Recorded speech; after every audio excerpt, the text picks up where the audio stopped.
Hello, welcome to my week at the club. This is Roger Capello, bringing you my weekly adventures or sometimes misadventures from the Wachusett Chess Club in Fitchburg, Massachusetts. This week will be a little odd in that it's actually 2 weeks or 3 weeks, something like that. Anyhow, 2 games.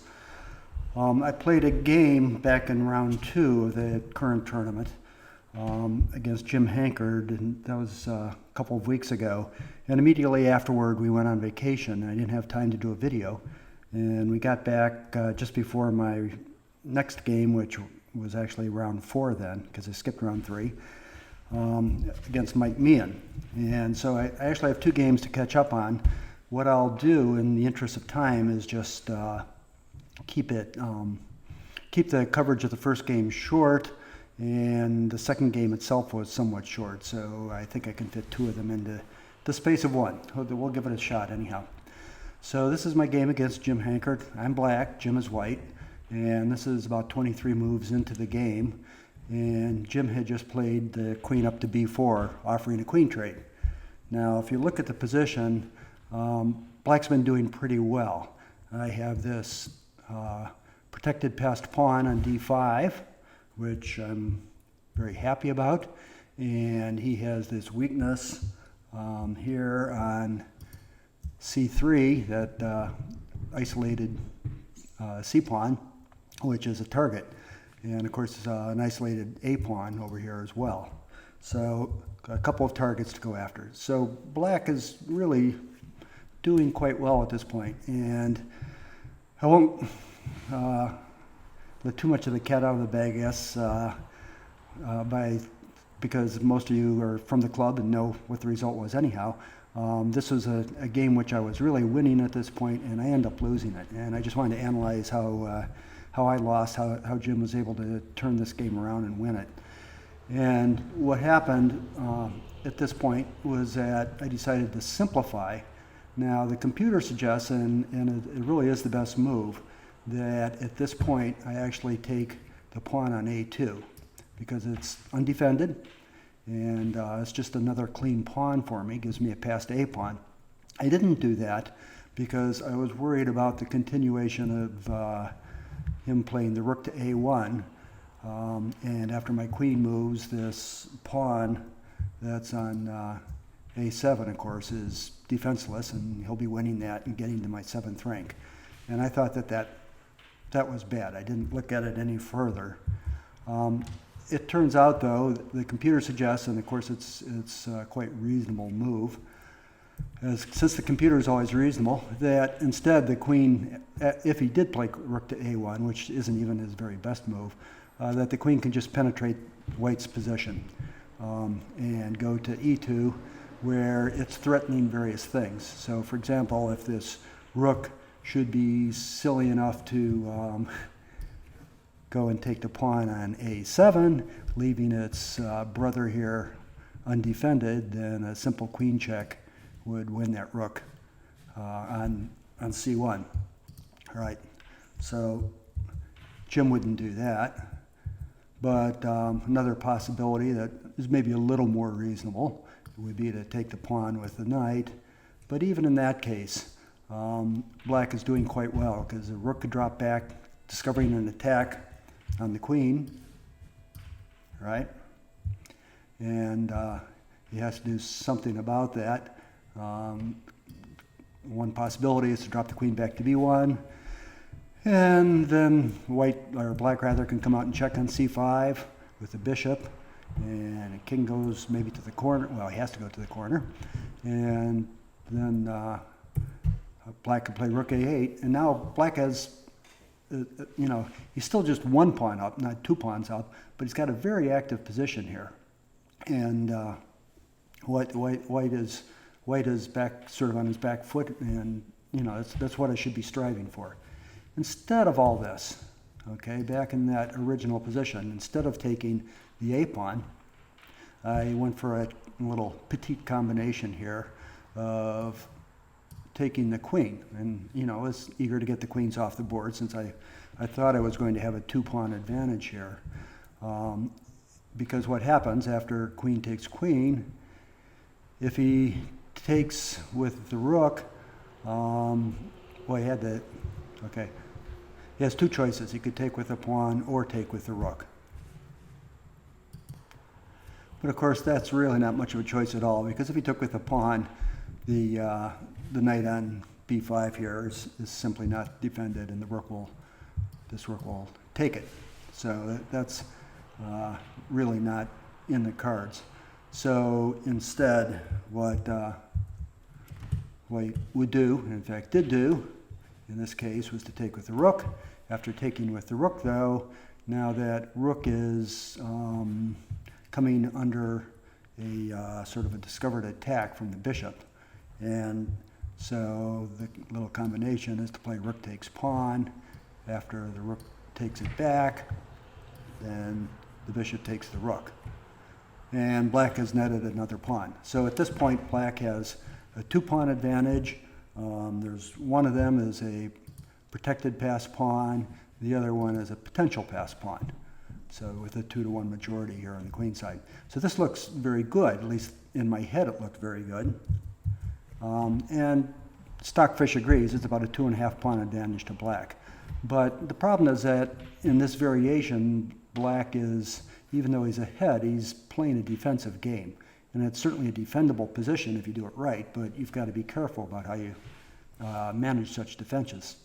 And Jim pursued it aggressively, which was good. He played, penetrated the 7th rank with his rook. I played a5. His computer thinks a6 would have been a little more accurate, a little more precise, but it wasn't a major difference. Jim brought his king to the center, which of course is always a good idea when you can do it in an endgame. And I made this move, rook d8, getting behind my passed pawn. In retrospect, it turns out that that's not really my best plan of action here. What I really should have done was to push my f-pawn here to f6 and then trade off my f-pawn for the e-pawn, but then of course Jim will recapture with the f-pawn. So basically we're trading the f-pawns. I guess I'll show this sequence here. So if black does this, then white wants to get off of the file that the rook is on. Black trades pawns. And now in this position, what's different about it is that this rook that's on f1 has got a way to get into the game. And as you'll see, that's the problem that I run into, is that rook just can't get into the game. Okay? I do have to keep this brief, so I probably should move along in this analysis here, if I'm ever going to get through 2 games. So I played rook d8, and that rook just, I don't have an easy way to get it active, to activate it. So Jim centralizes king. I brought my king to the center. He attacked the pawn for some reason, possibly related to the fact that we're getting both short on time. I didn't defend the b6 pawn. At least that's what my score says. And he didn't take the b6 pawn. So it's conceivable there's a little inaccuracy there in the scorekeeping. But then the next move I did defend it. He came down and checked me. I blocked with the rook. He came to the back rank. Okay. I played my g-pawn up because I realized that I'm going to have, his rook is coming over to my king side to start to mop up those pawns. And Jim made a good move here, which was g4, to prevent me from playing the move I'd like to play next, which is h5. And so I made a weak move instead, rook to b7. And I think this is really the losing point in the game, even though a blunder later on where I blundered my rook was actually caused loss. But this is what in mutual time pressure, I was a bit worse than Jim was as far as time goes. We probably both had 5 minutes or so at this point. I just made a weak move. I didn't really see the right plan. And the right plan at this point is actually to do something very clever to activate my rook. What I should have done, according to the computer, was to play h5. And I looked at this move, and I said, well, gee, this is no good, because he simply trades off the pawns, and then now I have this weak h-pawn, which I can't defend. But the thing is that I don't have to defend it, because if he plays rook h8 to scoop up that pawn, that allows me to play rook to d8. Okay, I'd be happy if he traded off rooks here. I'm 2 pawns ahead, and we have, if anything, I have better pawn structure. So he would more or less be forced to take the pawn, but then I get to go to g8, and now my rook is a happy camper. It's important, of course, in endgames, rook endgames, to get your rook as activated as possible. Right? Rooks, you don't want to tie them down doing defensive chores. You certainly don't want to get them stuck in back behind your pawns and have no squares to move to. They might as well be, a very weak piece because they don't have that freedom of motion. Here, by this simple maneuver and strategy of giving up that H pawn, it activates the rook, and black is still actually a pawn ahead and has a very good game. So I should have done this. I didn't do it. Instead, I played the rook to b7, which is a very weak defensive sort of move, or I'm just shuffling my pieces, really. He comes over and attacks the H pawn anyhow. Now I can't play my rook to the 8th rank because it's not defended. I moved my king to something like this. And right about here, I stopped keeping score, and Jim stopped keeping score too. And something happened like this, where he was threatening it with a passed H pawn, and I came back with my king, and he checked me, and I went here and dropped the rook. It was something simple like that. Anyhow, I ended up losing in time pressure. I shouldn't have allowed the game to get into so much time pressure, but definitely would like to have back in this position, in this position right here, instead of trading off the queens, I would have been much better off penetrating with my own queen. Okay, so that's the game that I lost to Jim. It was well played by him. I should point out that the one last interesting tidbit about this is that in this position right here, where Jim went after my H pawn, he actually offered a draw, and I refused it. This was about 4 moves before I ended up resigning. And I obviously, in retrospect, should have taken the draw, but it's very hard when you're playing somebody that's 300 or 400 points lower rated than you are. A draw, rating-wise, hurts you about as much as losing to somebody your own strength, actually losing the game. So it's, these draws are very, are painful, and I was thinking more about the rating than I was about the actual position. I probably should have gone ahead and accepted the draw at this point. It would have been a wise move, and I think justified by what was happening on the clock and on the board. So that was my loss to Jim Hankard. So in the 4th round, I also was paired down. In this case, my opponent was Mike Meehan, who's about 1665, I believe. So again, 350 points, something like that, below my rating. So it's another one of those games that I can't afford to lose and really don't want to draw either if I can avoid it. And in this particular case, what happened in this game was that I opened with d4. Okay, let's see. There we go. d4, d5. He played. It was turned into a semi-slav opening with this characteristic triangle of pawns here. A very solid formation. It opens up the black diagonals for the queen and possibly the bishop to come out. And is quite a sturdy opening for black, I would say. I played a somewhat quiet variation, played my pawn to king 3, to e3. He developed his bishop and his knight. Okay, there's not too much unusual going here. Developing my bishop to e2, when I'm playing back over this game, I'm not sure why I didn't play it to d3. Of course, one of the ideas here is that he is going to capture my c pawn, and that will make my bishop move again. In fact, that was a central idea here several moves ago. He's threatening, this is after he played c6, he's threatening to capture the c pawn, and now that he's played c6, the b pawn can actually possibly come up and protect the pawn on c4. Although there are some fireworks that can come out of those variations. But a simple way to to manage that is just to go ahead and defend it with the bishop. But what I would like to do if he captures the c pawn would be to take it with the bishop before while it's still on f1. That would be, in an ideal world, you'd like to see that. That sort of thing rarely happens. And generally, white is forced to make a move with that bishop before black is kind of forced into, or not forced, but running out of moves and wanting to capture on c4. So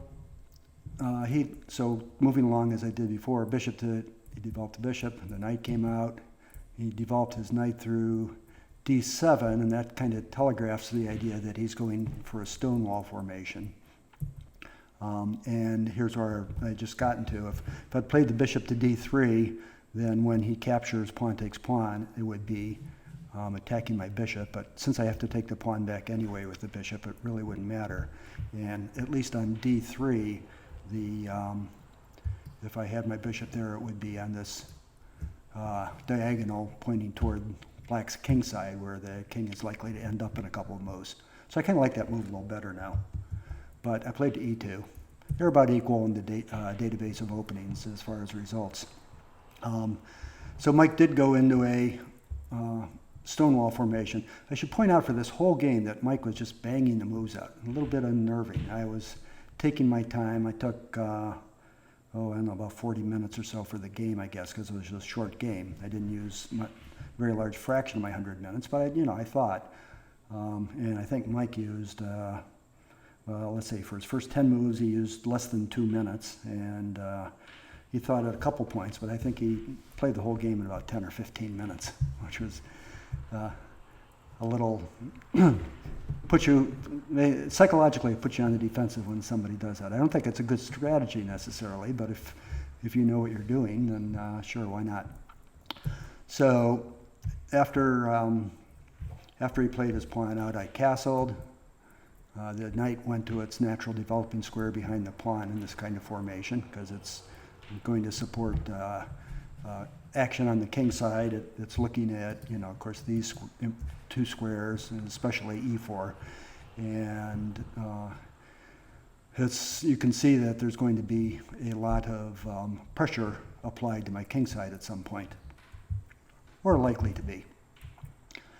So I captured his d-pawn now. I figured that he probably did not want to recapture with his c-pawn. If I'd done it earlier, then the knight could have used the c6 square. But doing it at this point, after his knight's already committed itself to d7, is a little better as far as tempo goes in the opening. And I figured he will probably recapture with the e-pawn, which is what he did. But then that has, several points to it, good points and bad points. One is that it allows him, from black's point of view, which is good, it allows him to get rid of this weak pawn on e6. So he doesn't have to worry about defending that pawn necessarily, although he still has to keep an eye on that square, because the square itself is weak, even whether there's a pawn on it or not. It weakens his f-pawn, so that could become an object of attack at some point if that game should develop that way. It's easy enough to defend because all he has to do is move the knight, and then his bishop will defend that pawn. So it's not a major concern for black. Nice thing about it for me is that it opens up the c-file and sort of allows me to have a strategy on the queen side, which I'll speak about in a couple of moves. So I'll speak about it in one move, yes. The very next move, I actually continue with that plan. So the idea was to get him to exchange his e-pawn for my c-pawn, and after I did that, then I play rook to b1 with the idea of advancing the b-pawn, first to b4, and then b5, and then capture on c6. So this is a so-called minority attack because white has 2 pawns on the queen side to black's 3, and so it's 2 against 3. But it's actually a kind of a robust plan, and you can do pretty well with that minority attack. The only question I had in my mind in this particular case was, would my attack be fast enough? Because I was a little worried at this point already about what Mike might do on my king side, because his attack can come pretty fast now with a pawn already at f5. So he castled, which is entirely sensible. I went ahead with my minority attack. He hopped his knight into e4, which was not unexpected, but I have to do something now about my knight on c3. I didn't really want to exchange because I figured that he will just recapture with his f-pawn, and that f-pawn, the pawn on e4 then, black pawn on e4 would have a very cramping influence on my king side and make it hard for me to defend. It would drive this knight away. And it just opens up the floodgates of his bishops and rooks and things to get over to my king side. So I didn't really want to do that. Instead, I went ahead and defended with my queen. Then he played g5, which is starting to look scary for white, because now, you know, the floodgates are coming down. The counterpoint, though, is that black is really compromising his own king position. And if I can rip open the queen side and undermine the center in doing that, then all of a sudden his king could come under attack. And so that was my plan at this point. Okay, so I did not play knight d2. Instead, I played b5 at this point, continuing my minority attack on the queen side. He attacked my knight to drive it away, and I think I surprised him a little bit here by not moving my knight, but instead taking his other knight. And now he has his choice of which knight to take, but I would have been happy if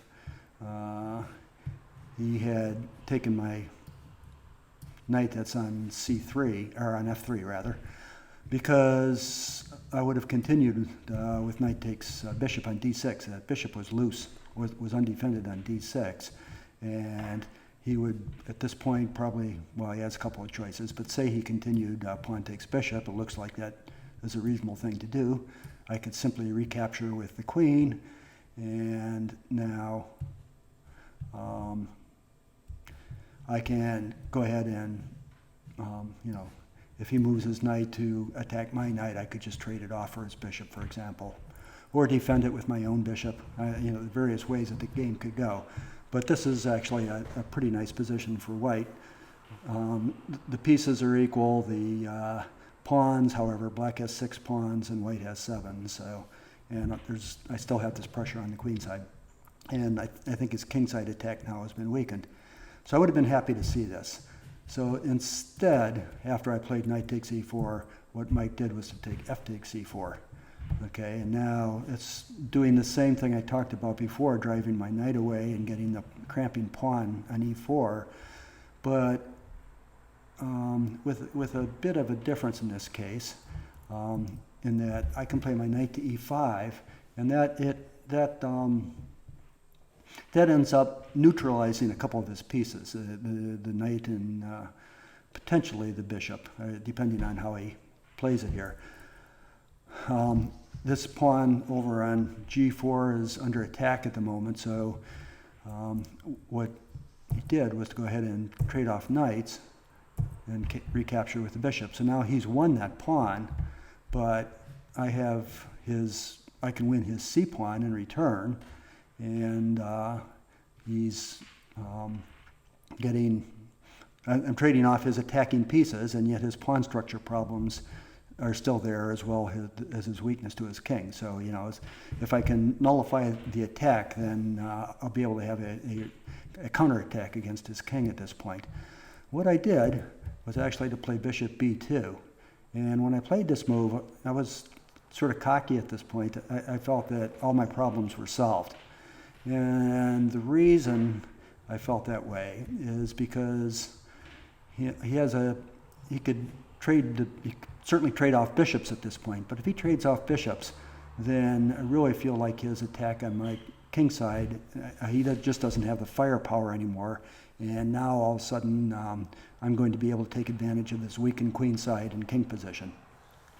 If he dropped back with the bishop, that would be a real problem. So say he dropped back to c7 or something, thinking to later on at some point maybe to play the queen up to d6 to, form a battery to threaten mate and that kind of thing. But the problem with getting off of this diagonal is that I'll take the diagonal with my queen, and now all of a sudden there are checkmate possibilities, or just checking, if the checkmate on g7 is defended against, which is not that easy. I mean, if the rook comes up, that's his flight square, and the queen will checkmate on h8. He could play the queen to d7 to defend against the check here, but then I can go behind and check, and then and drive him out. And it's not a very happy position, I think, for the black king. So he wouldn't want to do that.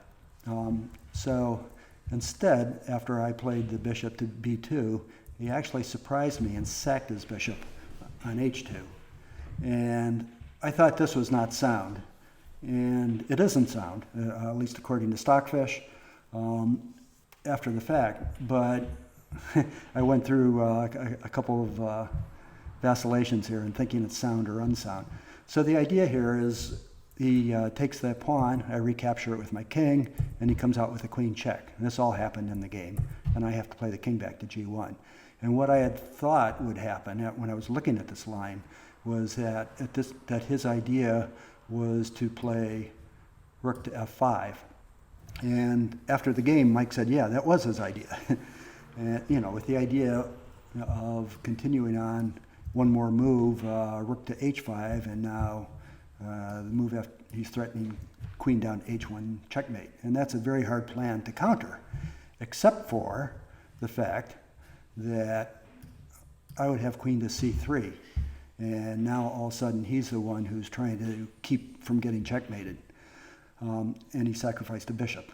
So this would have been very bad for him. But he didn't do that. After he got into this position, and I played my king back to g1, instead of playing the rook up to try to swing it, rook lift to swing it over to the h-file, instead he saw the kind of nifty resource of rook takes f2. And I also had seen this while I was sitting there waiting for him to make his move, and didn't particularly like the looks of it. And when he made it, I sat there and analyzed and analyzed and analyzed for probably 10 minutes or so, 10 or 15 minutes, came to the conclusion that there was no way of escaping mate if I took that second sacrifice of the rook. But I hated not to take the sacrifice of the rook, because if I don't, there's going to be a perpetual check, and that's how the game ends up, is with a perpetual check. So I'll show that to you in a minute. But if it turns out, well, let me show you how the game ended up, and then I'll show you what might have happened. So I played the queen to c3, threatening checkmate.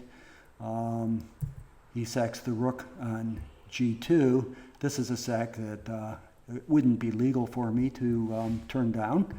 I have to take it. He takes it. He came to h3, check, offered me a draw because there's a forced perpetual here. I stubbornly, as in my very first half of this video, said, this is a guy 350 points below me. I can't draw. I got to figure out, maybe he'll fall over from a heart attack or not see that what the right continuation is. I'll try something. So I refused it, and thought that maybe by going to f2 that he would, continue with the queen to h2, checking me, and that maybe my king could run away like that through e1 and then over to my queen side. Of course, Mike's too clever for that. So what happened was he just dropped back. I realized he could do this, but you got to hope. To h4, and then I have nothing better than to go to g2 or g1, and he's able to just continue on with the same idea of perpetually checking me on g3 and h3.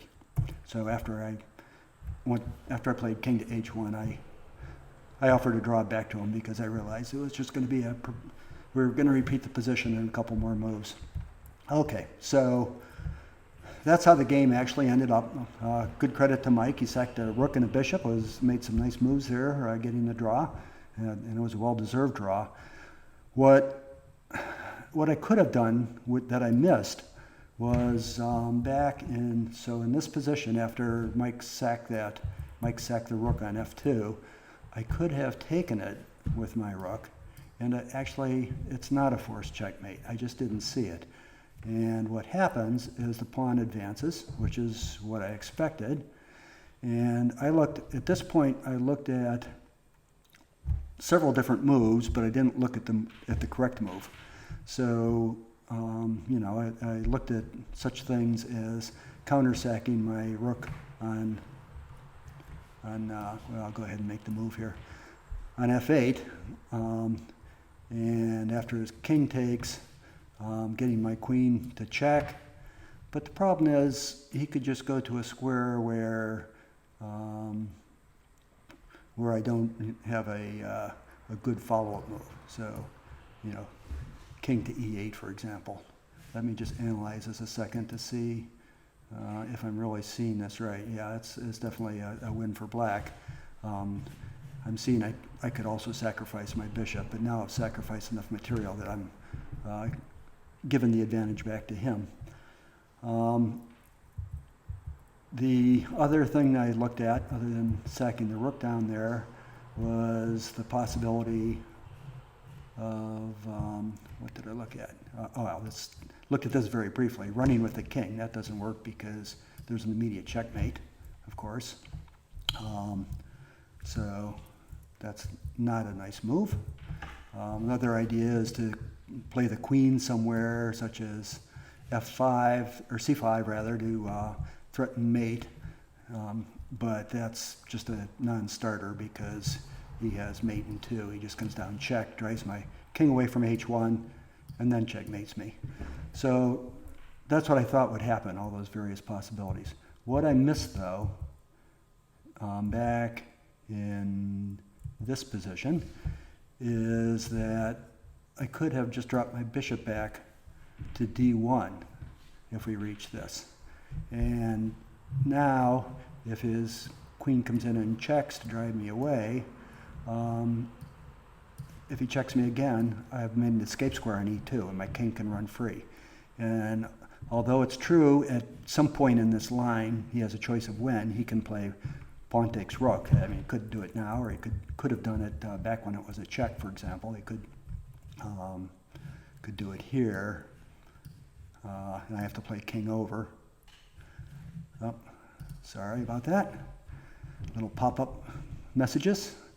So, I play king over, but then this doesn't look so good to me now. Oh, I play just king takes pawn. Okay. No, so that's fine. So that would have been fine for white.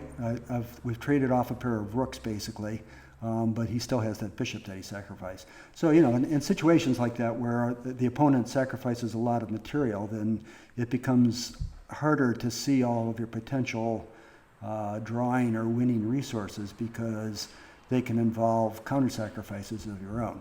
And I realized that, but I just simply didn't see that bishop d1 was a possibility. So instead of all that, it ended up being the double sacrifice and the perpetual check. And Mike got his draw. So a couple of tough games for me. This is going to blast my rating well down into the 1900s again.